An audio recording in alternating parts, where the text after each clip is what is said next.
जय जगन्नाथ। ए वर्ष रजरे आम घर को आसते मो भाईना आउ सुची घरे समस्ते मनस्थ कले आज कपिलास जावा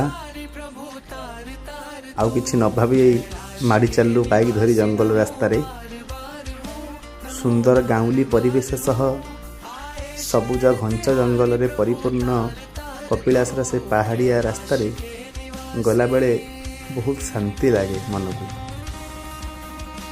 प्राय घंटाए लगिला आमको मंदिर पाखे पहुँचवा गोड़ हाथ धोई मंदिर भितर को जाई भगवान हरिहर को दर्शन कलु। दर्शन सारी ऊपर बड़ी पुणी गाड़ी धरी पहाड़ तल को खसी आसिलु।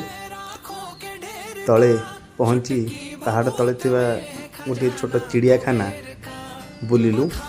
सेठी कुंभीर भालू पेचा मयूर एमती अनेक पशुपक्षी थे देखिए पुणी गाड़ी धरी आम घर को फेरलु। अनुभव बहुत सुंदर थिला, भल लगिला। जय जगन्नाथ।